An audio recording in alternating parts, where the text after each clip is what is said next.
നടിയെ ആക്രമിച്ച കേസിലെ മൂന്നാം പ്രതിയായ തമ്മനം സ്വദേശി മണികണ്ഠൻ ആത്മഹത്യാശ്രമം നടത്തിയത് വീണ്ടും വാർത്തകളിൽ ഇടം പിടിച്ചിരിക്കുകയാണ്. ബ്ലേഡ് ഉപയോഗിച്ച് കൈഞ്ഞെരുമ മുറിച്ച നിലയിൽ കണ്ടെത്തിയ മണികണ്ഠനെ ഉടൻ തന്നെ ആശുപത്രിയിൽ പ്രവേശിപ്പിച്ചു. പാലാരിവട്ടം പോലീസ് സ്റ്റേഷന് സമീപത്ത് വെച്ചാണ് നാടകീയമായ സംഭവങ്ങൾ അരങ്ങേറിയത്. ഞായറാഴ്ച രാത്രി 9:30ഓടെയാണ് സംഭവങ്ങളുടെ തുടക്കം.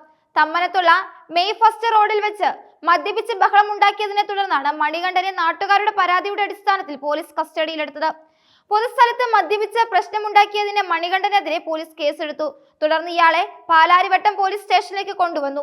പോലീസ് സ്റ്റേഷനിൽ വെച്ച് പ്രാഥമിക നടപടികൾ പൂർത്തിയാക്കിയ ശേഷം രാത്രി 1 മണിയോടെ മണികണ്ഠനെ പോലീസ് സ്റ്റേഷനിൽ നിന്ന് വിട്ടയക്കുകയായിരുന്നു. സ്ഥിരമായി മദ്യപിച്ച് പ്രശ്നങ്ങൾ ഉണ്ടാക്കുന്ന വ്യക്തിയാണ് മണികണ്ഠൻ എന്ന് പോലീസിന് വ്യക്തമായി. കസ്റ്റഡിയിലെടുത്തതിനു ശേഷം ഇയാളെ ഒരു സുഹൃത്തിനൊപ്പമാണ് പോലീസ് സ്റ്റേഷനിൽ നിന്ന് പുറത്തേക്ക് അയച്ചത്. പോലീസ് സ്റ്റേഷനിൽ നിന്ന് പുറത്തിറങ്ങി ഉടൻ തന്നെ മണികണ്ഠൻ സമീപത്തുള്ള ഒരു കടയിൽ ചെന്ന് ബ്ലേഡ് വാങ്ങുകയും കൈഞ്ഞെരുമ മുറിച്ച് ആത്മഹത്യാശ്രമം നടത്തുകയുമായിരുന്നു. റോഡിൽ രക്തം വാർന്നു കിടന്ന ഇയാളെ ശ്രദ്ധയിൽപ്പെട്ട നാട്ടുകാരും പോലീസ് ഉദ്യോഗസ്ഥരും ചേർന്ന് ഉടൻ തന്നെ എറണാകുളം ഗവൺമെന്റ് ആശുപത്രിയിൽ എത്തിക്കുകയും ചെയ്തു. മണികണ്ഠന് ഉടൻ തന്നെ വൈദ്യസഹായം ലഭിച്ചതിനാൽ മരണം സംഭവിച്ചില്ല. ആവശ്യമായ ചികിത്സ നൽകിയ ശേഷം ഇയാളെ ആശുപത്രിയിൽ നിന്ന് ഡിസ്ചാർജ് ചെയ്യുകയും ചെയ്തു. 2017 കേരളത്തെ ഞെട്ടിച്ച നടി ആക്രമിക്കപ്പെട്ട കേസിലെ മൂന്നാം പ്രതിയാണ് മണികണ്ഠൻ. കേസിലെ മുഖ്യപ്രതിയായ സുനിൽ കുമാർ എന്ന പൾസർ സുനിയുമായി അടുത്ത ബന്ധമുള്ള ആളാണ് ഇയാള്.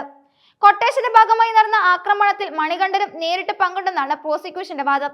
നിലവിൽ ഈ കേസിന്റെ വിചാരണ നടപടികൾ പുരോഗമിക്കുകയാണ്. പലപ്പോഴും കേസിന്റെ വിചാരണയ്ക്കിടയിലും മറ്റുമായി മണികണ്ഠൻ വാർത്തകളിൽ ഇടം നേടിയിട്ടുണ്ട്.